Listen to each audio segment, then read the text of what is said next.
أعوذ بالله من الشيطان الرجيم بسم الله الرحمن الرحيم بديع السماوات والأرض أنى يكون له ولد ولم تكن له صاحبة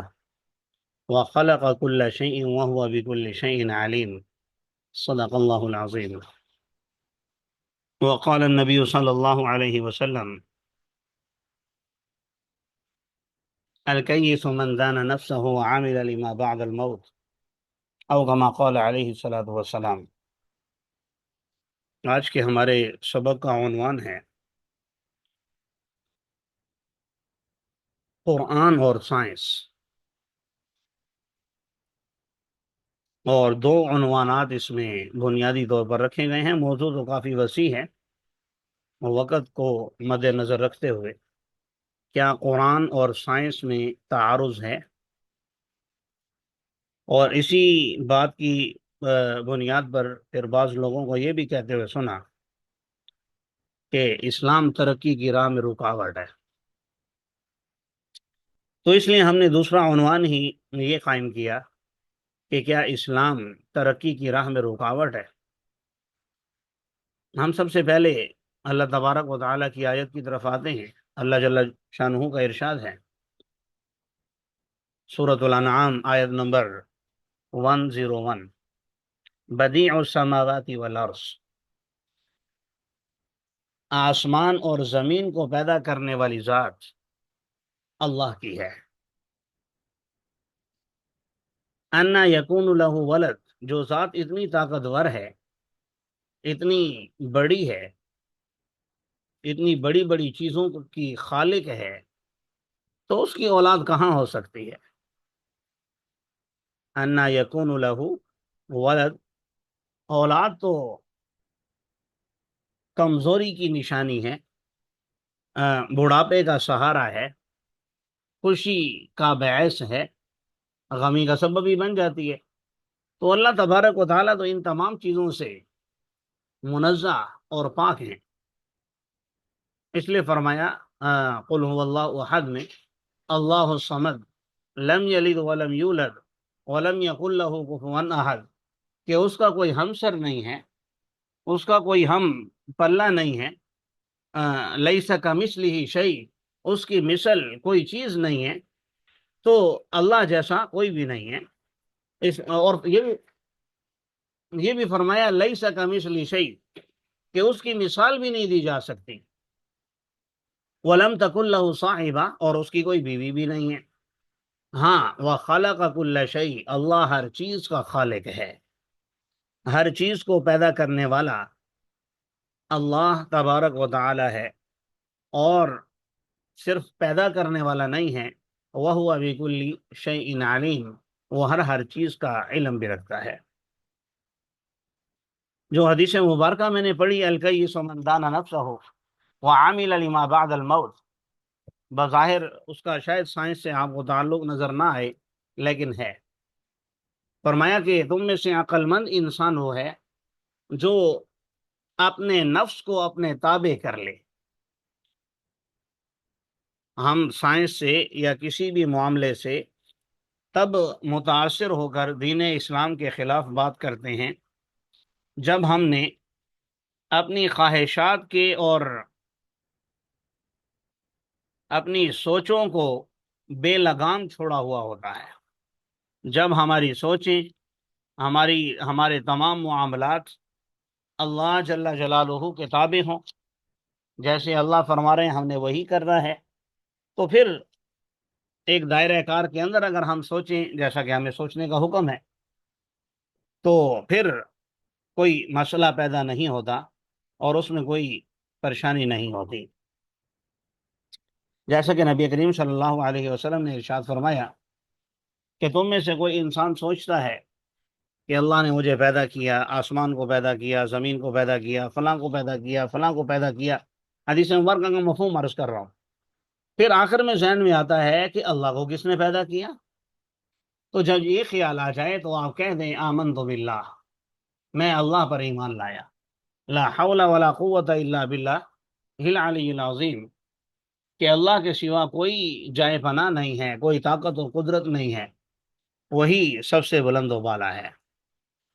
تو اس کا مطلب یہ ہوا کہ ہمیں سوچنے اور سمجھنے کی کھلی اجازت ہے، بلکہ مطالبہ کیا گیا ہے۔ قرآن بار بار کہتا ہے لعلکم تعقلون، لعلکم تتفکرون، ان فی خلق السماوات والارض واختلاف اللیل والنہار لآیات لأولی الالباب۔ آسمان اور زمین کی تخلیق میں اور سورج چاند ستاروں میں، ہر چیز میں نشانیاں ہیں عقل مند لوگوں کے لیے۔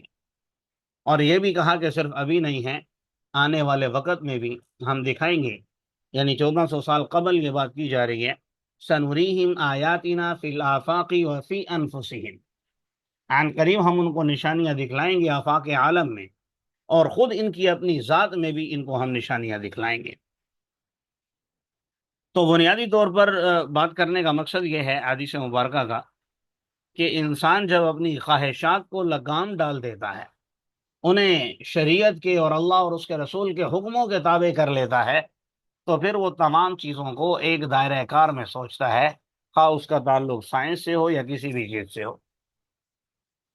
تو وہ پھر ان چیزوں کو قرآن کے تابع کرنے کی کوشش کرتا ہے، اور جب قرآن اور حدیث کا علم نہ ہو اور اپنے آپ کو بے لگام گھوڑے کی طرح چھوڑا ہوا ہو، تو پھر قرآن اور حدیث کو دوسری چیزوں کے تابع کرتا ہے، اور اگر تابع نہیں ہوتی تو پھر انکار کر بیٹھتا ہے اپنے سمجھ بوجھ کے مطابق۔ اور دوسرے اس میں ارشاد فرمایا الکیس من دان نفسہ عامل لما بعد الموت، اپنی زندگی میں وہ کام کرے جو اسے مرنے کے بعد کام آئیں گے۔ اب اس سے مراد بھی صرف نماز، روزہ، حج، زکوٰۃ نہیں ہے، کائنات کی تخلیق میں غور و فکر اور اس سے پھر امت کو فائدہ پہنچانا، ظاہر ہے یہ بھی اسی میں شامل ہے۔ کوئی اگر ڈاکٹر بنتا ہے تو اس کا مطلب یہ نہیں ہے کہ وہ دیندار نہیں ہے۔ آج کل لوگوں کا یہ بھی ایک نظریہ ہے، جس نے داڑھی اور ٹوپی یا پگڑی پہنی ہوئی ہو تو یہ دیندار ہے، اسلامی ہے، اور جو اس طرح نہ ہو وہ اسلامی نہیں ہے۔ تو بھائی جو بھی کلمہ گو ہے لا الہ الا اللہ محمد الرسول اللہ، وہ سب اسلامی بھی ہیں، دینی بھی ہیں۔ ہاں ان میں کمی بیشی ہو سکتی ہے، کسی کی شلوار ٹخنوں سے نیچے ہے، کسی کی داڑھی نہیں ہے، کسی کے دل میں غلط جذبات ہیں، کسی کی زبان ٹھیک نہیں ہے، کسی کی آنکھیں حرام دیکھتی ہیں، کسی کے کان حرام، تو کمی بیشی تو انسان میں ہو سکتی ہے۔ کل اس پر گناہ کے لیکچر میں تفصیل سے میں نے بات کی تھی، کل بنی آدم خطاؤن وخیر الخطائین التوابون، کہ نبی کریم صلی اللہ علیہ وسلم کا ارشاد ہے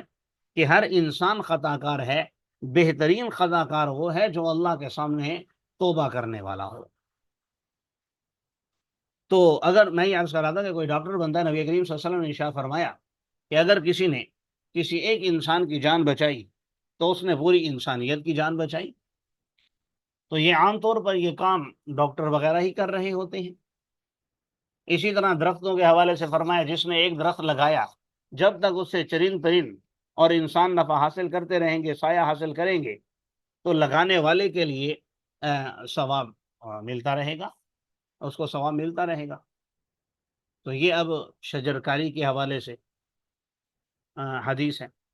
تو دین ہمیں ہمارا صرف عبادات نہیں سکھاتا، بلکہ تمام اخلاقیات، معاشرت، معاشیات، ہر چیز میں ہماری رہنمائی کرتا ہے۔ ہاں غلط فہمی یہاں سے پیدا ہوتی ہے جب ہم قرآن کو سائنس کے تابع کرتے ہیں، حالانکہ سائنس آج میں نے اور آپ نے قرآن سے نہیں نکالنی، بلکہ یہ قرآن سے نکلی ہوئی ہے اور بیان کی ہوئی ہے اس میں آج سے 1400 سال قبل، اور تقریباً 1.5-2 صدیاں پہلے، یعنی 100-200 سال اگر آپ پیچھے چلے جائیں تو یہ سائنس کا جو مضمون ہے یہ آپ کو ملے گا، یہ مذہب کے تابع ہوا کرتا تھا، بیان کیا جاتا، بتایا جاتا، یا جو بھی معاملات سامنے آتے اس میں تو ذکر کیے جاتے۔ ہاں اس وقت اس کا اسٹائل اور تھا، اب جدید دور ہے تو آج کے زمانے میں اس کا اسٹائل اور اس کو بیان کرنے کا اور سکھانے کا طریقہ کار اور ہے، لیکن باتیں پہلے بھی تھیں، آج بھی ہیں، جیسا کہ میں ابھی کچھ 1-2 مثالیں عرض کروں گا۔ کیونکہ یہ جو میں نے کہا کہ تابع تھا، بات یہ ہے کہ سائنس بنیادی طور پر اگر اس کا لغوی معنی دیکھا جائے تو یہ لاطینی زبان کا لفظ ہے اور اس کا معنی ہوتا ہے جاننا۔ قرآن پاک میں دیکھیے خود قرآن کا جو مطالبہ ہے، سب سے پہلا اقرأ بسم ربک الذی خلق، سب سے پہلی آیات نازل ہو رہی ہیں 5، اور ان میں کہا جا رہا ہے پڑھیے۔ ظاہر ہے جاننا تبھی حاصل ہوگا جب آپ پڑھیں گے۔ اسی طرح قل هل يستوي الذین یعلمون والذین لا یعلمون، کہ کیا علماء اور جہلاء برابر ہو سکتے ہیں؟ اللہ تعالیٰ فرما رہے ہیں۔ تو اب کوئی دین کا عالم ہے، کوئی ڈاکٹری کا عالم ہے، کوئی سائنس کا عالم ہے، ٹھیک ہے، اس میں بنیادی طور پر دینی علوم ہیں، لیکن اگر یہ دوسرے علوم حاصل کر کے دین کو ہی فائدہ پہنچایا جاتا ہے تو اس میں کوئی شک و شبہ نہیں ہے کہ یہ بھی انسان کے لیے باعث اجر اور ثواب کا باعث ہوں گے، جیسے کہ میں نے ابھی 2 حدیثیں ذکر کی ہیں۔ تو سائنس کا معنی جاننا، اور کس چیز کا نام ہے کس چیز کو جاننا؟ جیسے اب طب کا موضوع ہے جسم، بدن انسانی، لیکن حدیث کا جو موضوع ہے وہ بھی رسول اللہ صلی اللہ علیہ وسلم کا اسوہ حسنہ اور آپ کا جسم اطہر ہے، لیکن وہ طب میں ہوتا ہے من حیث المرض، لیکن نبی کریم صلی اللہ علیہ وسلم کو جب ہم موضوع بنا کر لیتے ہیں تو وہاں مانا ہوتا ہے من حیث النبوہ والرسالہ۔ ان کا بدن ہم جب لیتے ہیں عمل کرنے کے لیے اسوہ حسنہ سمجھ کر، تو وہ نبوت اور رسالت کے اعتبار سے، اور طب میں جب اطباء کسی انسان کے جسم پر بحث کرتے ہیں تو وہ اعتبار مرض کے اور ان چیزوں کے کرتے ہیں۔ تو سائنس دراصل نظام فطرت کے جاننے کا نام ہے۔ نظام فطرت میں مشاہدات سے، تجربات سے اور عقل سے جو دین یا جو بات حاصل ہو تو اس چیز کا نام سائنس رکھا گیا ہے، اور اسی کا دوسرا نام علم کائنات بھی ہے۔ اور قرآن کو اگر آپ دیکھیں، جیسا کہ میں نے ابھی حدیث مبارکہ میں نے آیت کریمہ میں نے تلاوت کی، ان فی خلق السماوات والارض واختلاف اللیل والنہار لآیات لأولی الالباب، تو اس میں یہی اللہ نے بیان کیا یقیناً آسمان اور زمین کی تخلیق میں اور واختلاف اللیل والنہار، رات اور دن میں نشانیاں ہیں عقل مند لوگوں کے لیے۔ پھر آگے عقل مند لوگوں کی صفات بھی اللہ نے ذکر کی کہ عقل مند لوگ اللہ کی نظر میں کون ہیں، کیونکہ عقل کا پیمانہ سب کا اپنا ہے۔ کوئی مقام اور مرتبہ حاصل کرنے والے کو عقل مند کہتا ہے، کوئی پیسہ حاصل کرنے والے کو عقل مند کہتا ہے، کوئی دنیاوی مفادات کو حاصل کرنے کو عقل مند کہتا ہے، لیکن اللہ اور اس کا رسول کس کو عقل مند کہتا ہے؟ تو ابھی میں نے حدیث مبارکہ بھی پڑھی کہ وَعَمِلَ لِمَا بَعْدَ الْمَوْتِ، عقل مند انسان اللہ کی نظر میں وہ ہے جو اپنے نفس کو اپنے تابع کر لے اور اپنی زندگی میں وہ کام سر انجام دے جو اسے مرنے کے بعد کام آئیں گے، تو اللہ کی نظر میں وہ لوگ عقل مند ہیں۔ تو آگے اللہ نے ذکر بھی فرمایا الذین یذکرون اللہ قیاما وقعودا وعلی جنوبہم ویتفکرون ما فی خلق السماوات والارض، کہ وہ لوگ جو نماز کا اہتمام کرتے ہیں، یذکرون اللہ قیاما وقعودا یعنی کھڑے ہوتے ہوئے، بیٹھتے ہوئے اللہ کا ذکر کرتے ہیں، وعلی جنوبہم اور پہلو کے بل لیٹے ہوئے ہیں تب بھی دعاؤں کا اہتمام ہو رہا ہے، تسبیحات ہو رہی ہیں، اور وَيَتَفَكَّرُونَ مَا فِي خَلْقِ السَّمَاوَاتِ وَالْأَرْضِ اللہ کی بنائی ہوئی تخلیق میں غور و فکر کرتے ہیں، تو اس چیز کا نام ہے، اسی چیز کا نام سائنس بھی ہے، اور قرآن بھی انہی چیزوں کو بیان بھی کر رہا ہے اور اس کا مطالبہ بھی کر رہا ہے۔ تو یہ کہنا کہ سائنس اور قرآن آپس میں متصادم ہیں تو ایسا ہرگز نہیں ہے۔ ہاں ایسا ہو سکتا ہے کہ ایک چیز سائنس سے ثابت ہوئی اور ہمیں لگ رہا ہے کہ قرآن نے اس کے خلاف بیان کیا ہے، لیکن تھوڑے عرصے بعد پتہ چلتا ہے کہ قرآن نے تو صحیح بیان کیا تھا، اور سائنس نے جو چیز ثابت کی تھی وہ آج کی تحقیق اور ہے، کل کی تحقیق بدل گئی۔ ایسے کئی مشاہدات ہیں، جیسے قریب میں اگر آپ چلے جائیں تو یہ ڈارون کا جو نظریہ تھا کہ دنیا کا وجود ایک دھماکے سے ہوا اور انسان جو ہے بندر سے انسان کے وجود میں یعنی کہ آ گیا، یہ چیزیں، لیکن خود ان کے جو لوگ ہیں انہوں نے اب اس تھیوری کو ٹھکرا دیا ہے کہ یہ ٹھیک نہیں ہے۔ یہ ہماری بدقسمتی ہے کہ سنا ہے، میں نے دیکھا تو نہیں ہے، سنی سنائی بات ہے، واللہ عالم، اگر غلط ہو تو میری طرف سے ہے، اور اگر صحیح ہو تو پھر آپ کو سمجھانے کے لیے ہے کہ بعض ہماری یونیورسٹیوں میں یہ ضابطہ اور یہ نظریہ آج بھی پڑھایا جاتا ہے، حالانکہ جو لوگ یہ نظریہ اختیار کرنے والے تھے وہ خود اسے ٹھکرا چکے ہیں کہ یہ نظریہ ٹھیک نہیں ہے کہ کائنات جو ہے ایک دھماکے سے وجود میں آئی، بلکہ اس کو ایک تخلیق کیا گیا ہے۔ اور خود انسان کے بارے میں اب یہ تحقیق سے بات سامنے آئی کہ سائنسدانوں نے ہی انکشاف کیا کہ انسان اس سیارے کی مخلوق نہیں بلکہ کسی اور سیارے سے یہاں پر آئی ہے۔ قرآن تو اس بات کو 1400 سال قبل بیان کرتا ہے کہ آدم علیہ الصلاۃ والسلام کو ہم نے جنت سے اس کرۂ ارض پر بھیجا تھا۔ میں ان باتوں کو کچھ ایک ترتیب وار ذکر کرتا ہوں، شاید بات سمجھ میں آ جائے۔ ان چیزوں کو سمجھنے کے لیے قرآن اور سائنس میں تعارض، اور اسلام، کیا اسلام ترقی کی راہ میں رکاوٹ ہے،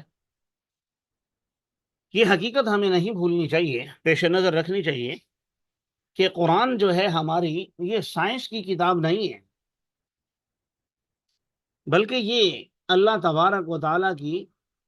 نشانیوں کی کتاب ہے، آیات کی کتاب ہے نا، اس میں آیات ہیں، تو یہ آیات کی کتاب ہے۔ اور خود اگر آپ قرآن میں غور و فکر کریں تو 1000 سے زائد آیات ایسی ہیں ملتی جلتی، یعنی ایک آیت ہو سکتا ہے کم ہو، لیکن اسی سے پھر ایک نظریہ، ایک کے بجائے دو نظریے ثابت ہو رہے ہیں، کیونکہ خود رسول اللہ صلی اللہ علیہ وسلم کو ارشاد فرمایا کہ آپ کو جوامع الکلم عطا کیے گئے ہیں، آپ بات کم کرتے ہیں لیکن اس کے مفاہیم و معانی بہت زیادہ ہوتے ہیں، یہ تو شان ہے پیغمبر کی۔ تو خود جو اللہ تعالیٰ کا کلام ہے اس میں کیا اسرار و رموز ہوں گے، ظاہر ہے اس سے ہر انسان واقف نہیں ہو سکتا، اور نہ ابھی تک ہو سکا ہے، بلکہ قرآن ایسی کتاب ہے کہ آپ اس میں جتنا غور و فکر کریں گے، جتنا اس میں تدبر کریں گے، اور جتنی بار آپ اس کو پڑھیں گے، ہر بار اس میں آپ کو ایک نیا معنی اور نئی چیز آپ کو ملے گی۔ شرط یہ ہے کہ آپ دل کی آنکھوں سے دیکھیں، دل کے کانوں سے سنیں، اور دل کی گہرائیوں سے پڑھیں۔ تو ایک بات تو میں نے یہ آج کر دی، تقریباً 1000 سے زائد آیات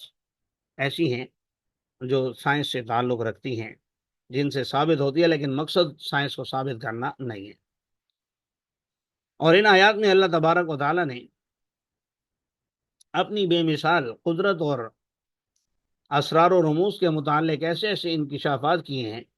کہیں پر مفصلاً بیان کیے ہیں، کہیں اشارتاً بیان کیے ہیں،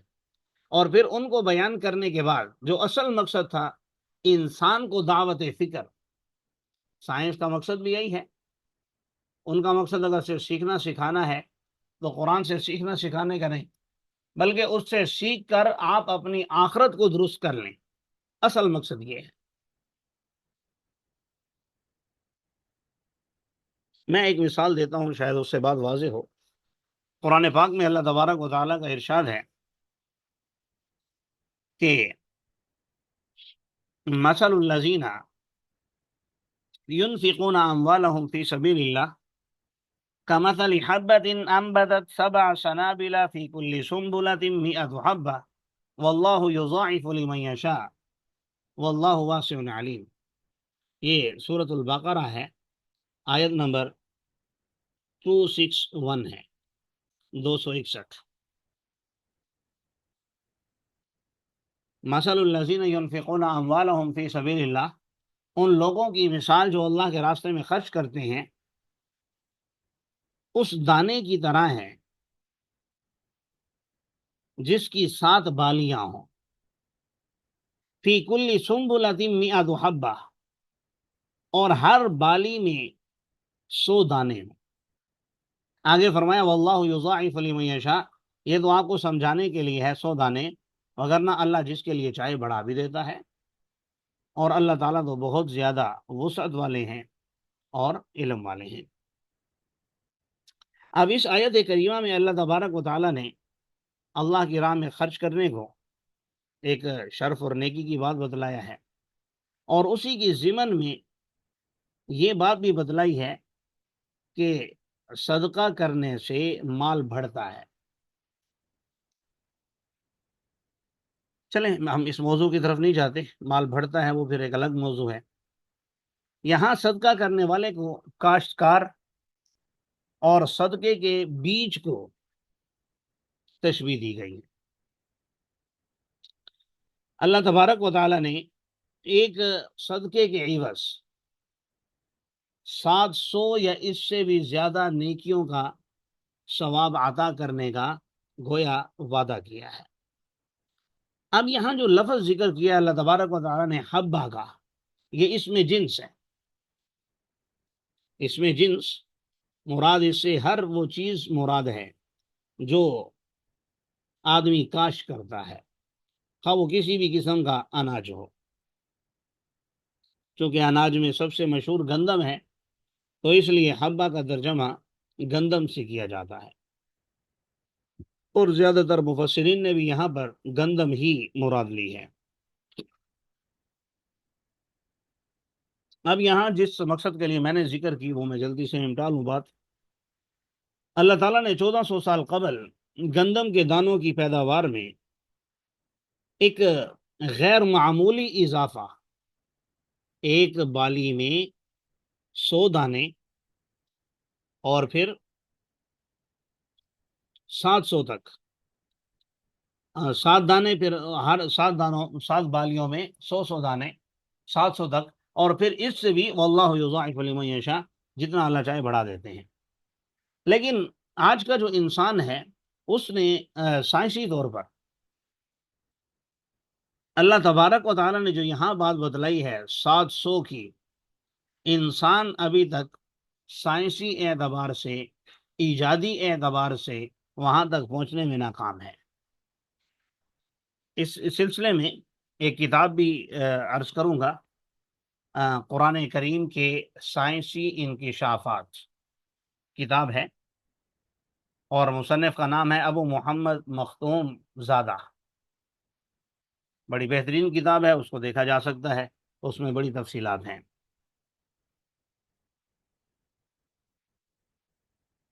تو میں یہ عرض کر رہا تھا کہ ابھی تک انسان صرف اس آیت تک پہنچنے میں، اس کی رینج حاصل کرنے میں ناکام ہے۔ 1960 سے قبل جو گندم کی پیداوار ہوتی تھی تو اس میں تقریباً 2 خوشوں کے ذریعے، جسے یہاں سنبلہ بالیوں سے تعبیر کیا ہے، 45-48 دانے حاصل کیے جاتے تھے۔ پھر اس کے بعد آپ جانتے ہیں ترقی ہوتی رہی، نئی کھادیں آتی رہی، نئی معاملات چلتے رہے۔ اب جو اس وقت اوسطاً یہ لکھنے والوں نے لکھا ہے 27 من فی ایکڑ پیداوار حاصل کی جا رہی ہے، 27 من فی ایکڑ۔ گویا اس وقت ایک جو دانہ ہے، ایک حبہ، اس کے ذریعے سے ہم زیادہ سے زیادہ، ابھی میں نے 45-48 کا کہا، تو اس ٹائم 2025 میں ہم جو زیادہ سے زیادہ پہنچے ہیں وہ 100 دانوں تک پہنچے ہیں۔